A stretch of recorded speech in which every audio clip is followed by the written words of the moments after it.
नमस्कार प्रिय विद्यार्थियों। आज का हमारा टॉपिक है संविधान और उसके विभिन्न प्रकार। कक्षा BA second year, paper first, तुलनात्मक राजनीति। सबसे पहले संविधान का अर्थ क्या है, संविधान किसे कहते हैं। संविधान उस जीवन पद्धति का नाम है जिसे किसी राज्य ने अपने लिए चुना है। राज्य का स्वरूप चाहे जैसा भी हो, आवश्यक रूप से उसका एक संविधान होता है। ये बात न केवल लोकतांत्रिक बल्कि निरंकुश राज्यों के बारे में भी सत्य है। यानी संविधान जीवन जीने का वो मार्ग है जिसे कोई राज्य अपने लक्ष्यों अथवा उद्देश्यों की पूर्ति के लिए चुनता है, और प्रत्येक राज्य का एक संविधान होता है। बिना संविधान के किसी भी राज्य का अस्तित्व संभव नहीं है। राज्य का स्वरूप चाहे जैसा भी हो, वो लोकतांत्रिक हो, राजतांत्रिक राज्य हो, वहाँ पर कुलीन तंत्र हो, सैन्य तंत्र हो अथवा कोई निरंकुश शासन हो, संविधान प्रत्येक राज्य में अवश्य ही पाया जाता है। जैसे फ्रांस के बूर्बो राजवंश को हम यदि देखें तो वो शासन एक निरंकुश और स्वेच्छाचारी शासन था, लेकिन वहाँ भी कुछ नियम ऐसे थे जिनका उल्लंघन शासक के द्वारा भी नहीं किया जा सकता था। जैसे उत्तराधिकार के कुछ नियम निश्चित थे, अथवा जनता पर कर लगाने से पहले स्टेट जनरल नामक संस्था से परामर्श करना, ये कुछ ऐसे नियम थे जिनका उल्लंघन निरंकुश शासक के द्वारा भी नहीं किया जा सकता था। तो इन नियमों को हम वहाँ का संविधान कह सकते हैं। यानी संविधान वो सर्वोच्च नियम या कानून है जो किसी के लिए भी अनुल्लंघनीय है, चाहे वो शासक हो अथवा शासित, कोई भी उनका उल्लंघन नहीं कर सकता। वहीं दूसरी ओर संविधान का अंग्रेजी पर्यायवाची शब्द है वो कॉन्स्टिट्यूशन है। यदि मानव शरीर के संदर्भ में देखा जाए तो कॉन्स्टिट्यूशन से हमारा अभिप्राय होगा मनुष्य के शरीर का ढांचा, उसका संगठन, उसमें कौन कौन से अंग हैं, वो किस प्रकार कार्य करते हैं और कैसे वो एक दूसरे के ऊपर निर्भर हैं, किस तरीके से वो आपस में संबंधित है। यदि इसी तरह हम कॉन्स्टिट्यूशन को राजनीतिक संदर्भ में देखें तो कॉन्स्टिट्यूशन का मतलब होगा राज्य का ढांचा अथवा संगठन। यानी संविधान वो सर्वोच्च कानूनी दस्तावेज है जो राज्य के संगठन का निर्धारण करता है। ब्राइस ने संविधान को कुछ इस तरीके से परिभाषित किया है, ये एक आधारभूत कानून है जिसके द्वारा किसी राज्य की सरकार संगठित की जाती है और जिसके अनुसार व्यक्तियों और समाज के पारस्परिक संबंध निर्धारित किए जाते हैं। तो संविधान के इस अर्थ और ब्राइस की परिभाषा से हमें पता चलता है कि संविधान के मुख्यतः तीन कार्य होते हैं, या मुख्यतः तीन बातें संविधान के द्वारा निश्चित की जाती है। पहली, नागरिकों के आपसी संबंध। दूसरी, नागरिकों और राज्य के संबंध, यानी नागरिकों के क्या अधिकार होंगे और राज्य के प्रति उनके क्या कर्तव्य होंगे। और तीसरी और सबसे महत्वपूर्ण चीज़ है सरकार का संगठन कैसा होगा और विभिन्न अंगों के क्या पारस्परिक संबंध वहाँ पर होंगे। तो ये संविधान के द्वारा निश्चित की जाने वाली मुख्य तीन चीज़ें हैं। इसके पश्चात है संविधानों का वर्गीकरण। संविधानों को मुख्यतया तीन आधारों पर वर्गीकृत किया जाता है, उत्पत्ति के आधार पर, प्रथा व कानूनों के अनुपात के आधार पर, और तीसरा है संविधानों की परिवर्तनशीलता के आधार पर। उत्पत्ति के आधार पर संविधान को मुख्यतया दो भागों में बांटा जाएगा, विकसित संविधान और निर्मित संविधान। विकसित संविधान किसी समय विशेष में और किसी संस्था विशेष के द्वारा निर्मित नहीं किए जाते हैं। ये धीरे धीरे विकास के परिणाम स्वरूप अस्तित्व में आते हैं। इसमें विभिन्न प्रकार की परंपराएं, रीति रिवाज, प्रथा और न्यायालय के निर्णय है वो मिलकर एक संविधान को रूप देते हैं, संविधान का स्वरूप निर्धारित करते हैं। और इंग्लैंड, यूनाइटेड किंगडम का संविधान है वो विकसित संविधान का ही उदाहरण है। दूसरा संविधान होता है निर्मित संविधान। ये वो संविधान है जिनका निर्माण एक समय विशेष पर एक सभा विशेष या संस्था विशेष के द्वारा इनका निर्माण किया जाता है।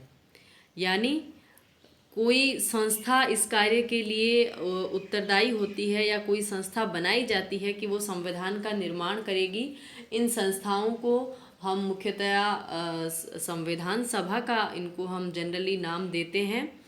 और इस प्रकार के संविधानों के उदाहरण है अमेरिका और भारत का संविधान। अमेरिका का संविधान 1787 में फिलाडेल्फिया कन्वेंशन में बनाया गया और भारत का संविधान है भारत की संविधान सभा ने तैयार किया।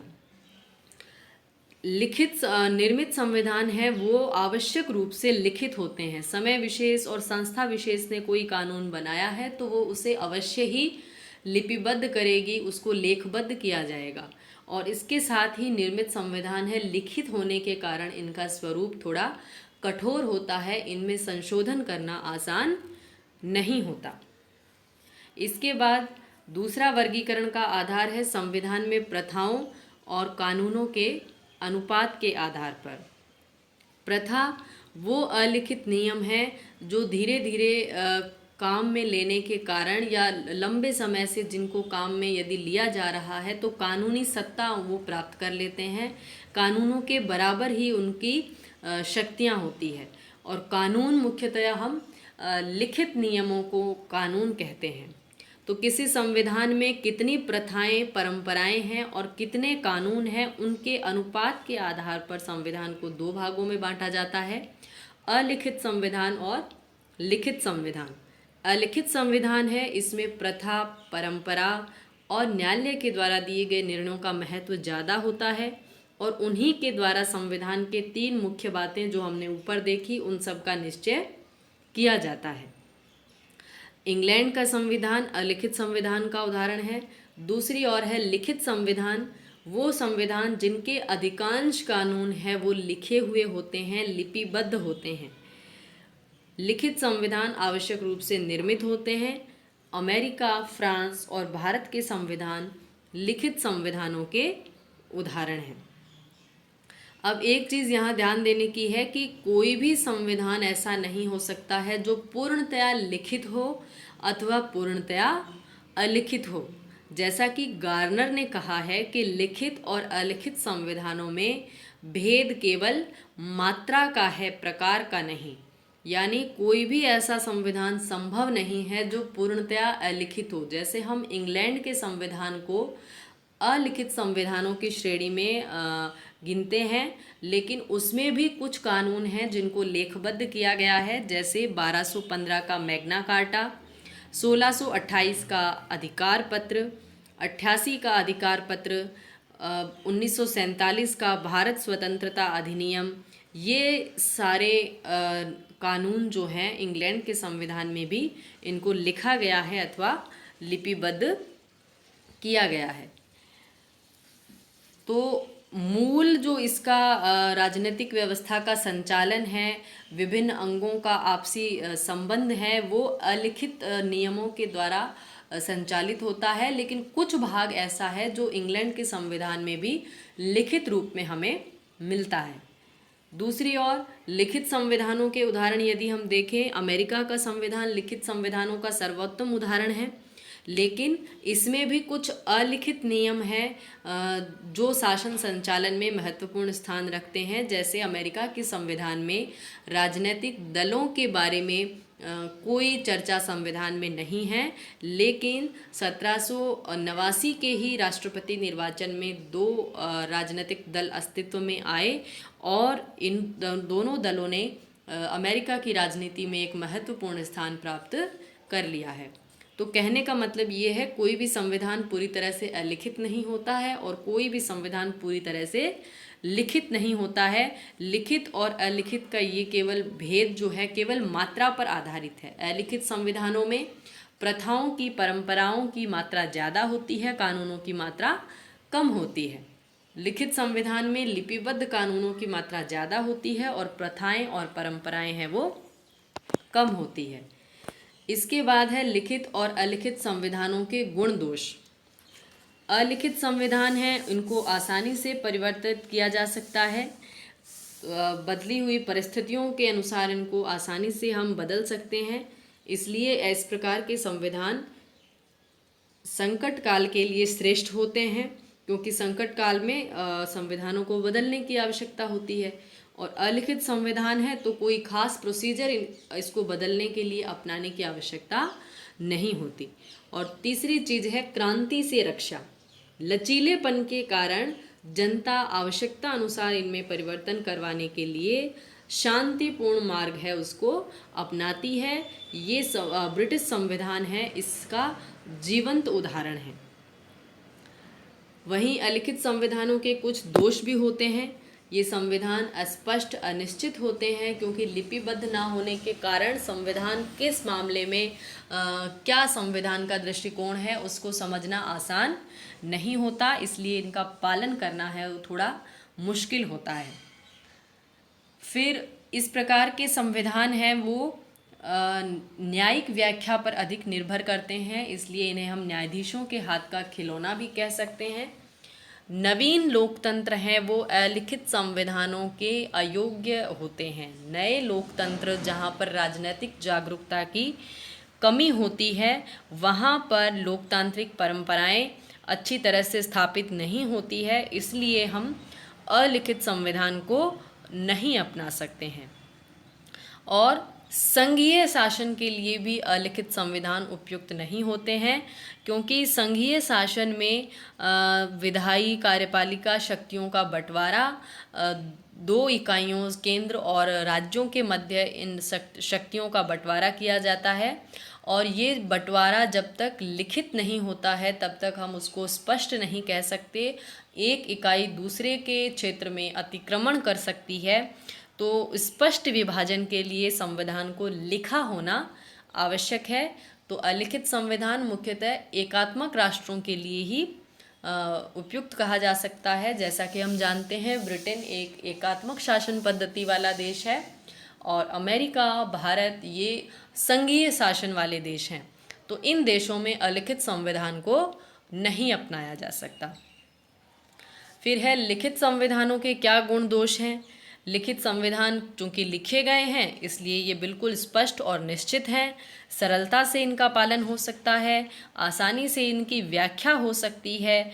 और लिखित संविधान स्थायी होते हैं क्योंकि वो थोड़े कठोर होते हैं, आसानी से उनमें परिवर्तन नहीं किया जा सकता। इसलिए शासन का स्वरूप और उसके अंगों की विभिन्न शक्तियाँ, उनके आपसी संबंध, इनमें स्थायित्व बना रहता है। और लिखित संविधान में नागरिक अधिकारों का स्पष्टता पूर्वक उल्लेख किया जाता है। जैसे भारत का संविधान और अमेरिका का संविधान देखें तो इनमें नागरिकों के मौलिक अधिकारों का उल्लेख किया गया है। भारत के संविधान का भाग 3 मौलिक अधिकारों से संबंधित है। तो लिखित संविधान होने के कारण ये संविधान कठोर भी हैं, तो आसानी से इन अधिकारों में परिवर्तन नहीं किया जा सकता। नागरिक अधिकारों की सुरक्षा लिखित संविधानों में ज़्यादा बेहतर तरीके से होती है। इनके कुछ दोष भी हैं। ये संविधान विकास में बाधक होते हैं, क्योंकि कठोरता होने के कारण बदली हुई परिस्थितियों में इनमें संशोधन करना थोड़ा मुश्किल कार्य होता है। इसी कठोरता के कारण जनता को क्रांति का मार्ग भी कभी कभी परिवर्तन के लिए अपनाना पड़ता है। और तीसरी चीज़ है कि अधिकारों की रक्षा के लिए संविधान का लिखित होना कोई आवश्यक शर्त नहीं है। जैसा कि हम इंग्लैंड के उदाहरण से देखें तो इंग्लैंड में कोई अधिकार पत्र संविधान में उल्लेखित नहीं है, या मूल अधिकारों का संविधान में कोई उल्लेख नहीं है, लेकिन फिर भी उन्हें किसी इंग्लैंड के नागरिकों को अन्य किसी राष्ट्र के नागरिकों से कम स्वतंत्रता प्राप्त हो, ऐसा नहीं कहा जा सकता। अन्य लोकतांत्रिक देशों के समान इंग्लैंड के नागरिकों को भी पर्याप्त स्वतंत्रता प्राप्त है, तो अधिकारों की रक्षा के लिए लिखित संविधान आवश्यक है, ऐसा नहीं है। तो ये थे लिखित और अलिखित संविधानों के गुण दोष। इसके पश्चात है वर्गीकरण का तीसरा आधार संविधानों की परिवर्तनशीलता। परिवर्तनशीलता के आधार पर संविधान दो प्रकार के हो सकते हैं, लचीले संविधान और कठोर संविधान। लचीले संविधान वो संविधान है जिनमें साधारण विधि माने कानून, साधारण कानून और संवैधानिक कानून में कोई अंतर नहीं हो। यानी जब संविधान में परिवर्तन भी साधारण कानून निर्माण की प्रक्रिया से किया जा सके, तो ऐसे संविधान को हम लचीला संविधान कहते हैं। यानी इंग्लैंड में संसद जिस प्रक्रिया से सड़क पर चलने के नियमों को यानी ट्रैफिक रूल्स को जिस प्रकार बदलती है, ट्रैफिक रूल्स किसकी श्रेणी में आएगा? साधारण कानूनों की श्रेणी में।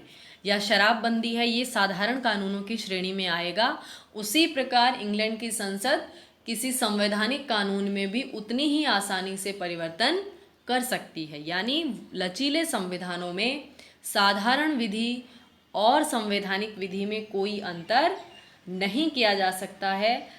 दोनों की प्रक्रिया है वो बिल्कुल समान होती है, इसलिए इन संविधानों को हम लचीले संविधान कहते हैं। लचीले संविधान के गुण होते हैं कि आसानी से बदलती हुई परिस्थितियों में इनको बदला जा सकता है, क्रांति की आवश्यकता संविधान को बदलने के लिए नहीं होती, संकट काल में ये संविधान उपयुक्त होते हैं। लचीले संविधानों के कुछ दोष भी हैं। राजनैतिक जीवन है वो अस्थिर हो जाता है, क्योंकि आसानी से संवैधानिक कानूनों को यदि हम बदल देंगे तो शासन की जो प्रक्रिया है उसमें स्थिरता नहीं रह पाती है। नागरिकों के अधिकारों पर भी लचीले संविधानों में खतरा हो सकता है, क्योंकि आसानी से बदलने के कारण शासक वर्ग है अधिकारों को कभी भी छीन सकता है या अधिकारों का हनन कर सकता है। लचीले संविधान राजनीतिक दलों के हाथों का खिलौना होते हैं। इन राष्ट्रों में संविधान को वो सम्मान प्राप्त नहीं होता है, क्योंकि राजनीतिक दल अपने बहुमत के आधार पर आसानी से संविधान को संशोधित कर देते हैं। अगला इसका दोष होगा कि लचीले संविधान संघीय शासन के लिए उपयुक्त नहीं है, क्योंकि संघीय शासन पद्धति है उसमें शक्तियों का बंटवारा होगा, लेकिन संविधान संशोधन की शक्तियां मुख्यतः केंद्र सरकार के पास में होती है। तो केंद्र सरकार यदि संविधान लचीला है तो शक्ति विभाजन है उसको आसानी से अपने पक्ष में कर सकती है, यानी राज्यों की शक्तियां छीन कर अपनी शक्तियों के दायरे को वो विस्तृत कर सकती है। तो लचीले संविधान संघीय शासन के लिए ठीक नहीं है, और राजनीतिक रूप से जागरूक जनता है वहीं पर लचीले संविधान अच्छे रहते हैं। राजनीतिक रूप से सुस्त जनता है या जो अपने अधिकारों के प्रति सजग नहीं है, वहाँ पर लचीला संविधान अधिक कामयाब नहीं हो पाता है।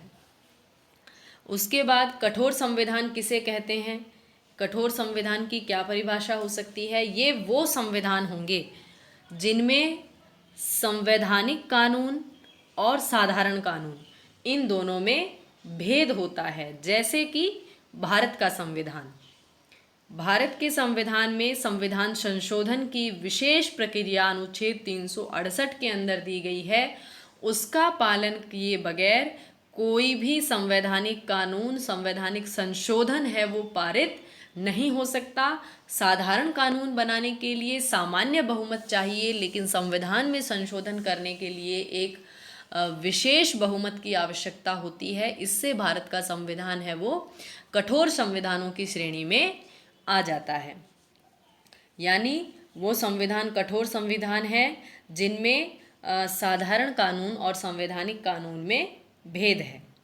अमेरिका के संविधान को यदि हम देखें तो सामान्य कानून साधारण बहुमत से बनते हैं, लेकिन संविधान संशोधन के लिए कांग्रेस के 2/3 बहुमत के साथ साथ 3/4 राज्यों की स्वीकृति भी उसके लिए आवश्यक होती है। तो अमेरिका का संविधान बहुत ही कठोर संविधान कहा जा सकता है।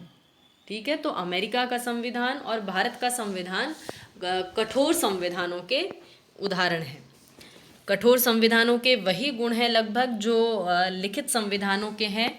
ये स्पष्ट और निश्चित होते हैं, राजनैतिक जीवन में स्थायित्व लाते हैं, नागरिक अधिकारों की रक्षा होती है, संघीय राज्यों के लिए ये उपयुक्त होते हैं और शासन की शक्तियां हैं उनको इसके माध्यम से सीमित रखा जा सकता है। क्योंकि कठोर संविधानों में प्रत्येक अंग, शासन के 3 अंग हैं, विधायिका, कार्यपालिका और न्यायपालिका।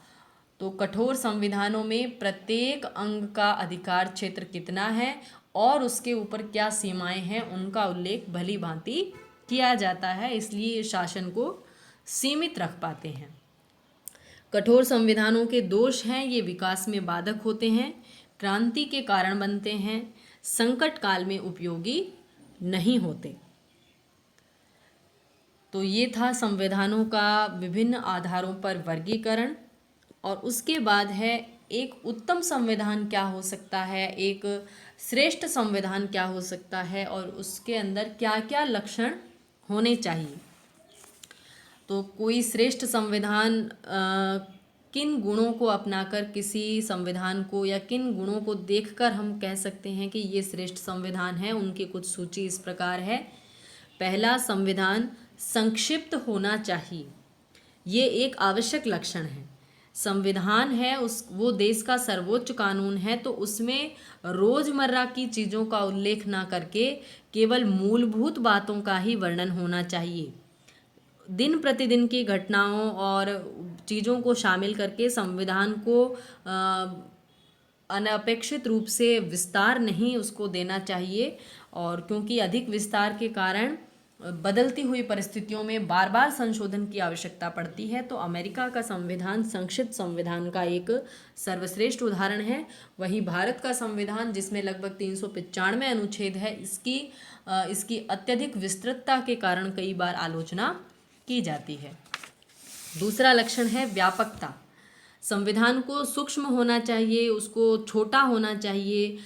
इस गुण पर अधिक ध्यान देकर हमें संविधान की व्यापकता को बलिदान नहीं करना चाहिए। दिन प्रतिदिन की बारीकी का उल्लेख संविधान में नहीं हो सकता, लेकिन आधारभूत सिद्धांत हैं और नियम हैं, उनको बिल्कुल स्पष्टता के साथ हमें संविधान में जाहिर करना चाहिए ताकि कोई कन्फ्यूज़न की स्थिति है वो ना रहे।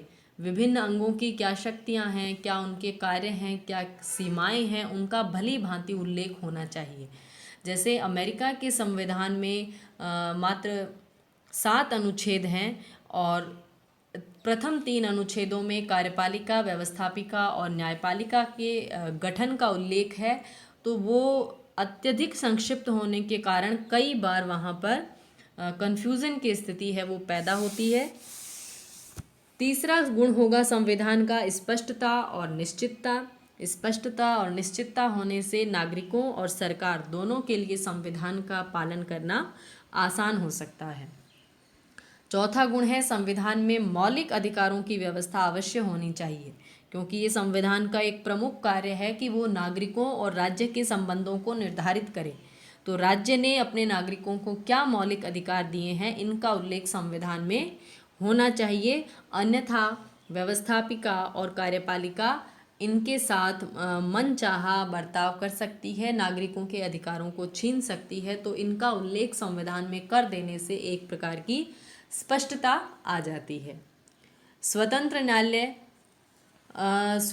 न्यायालय शासन के विभिन्न विभागों को अपनी सीमा में रखने का कार्य करते हैं और विभागों के बीच में होने वाले विवादों को हल करने का कार्य करते हैं। तो संविधान की रक्षा के लिए स्वतंत्र न्यायपालिका की व्यवस्था होना भी आवश्यक है।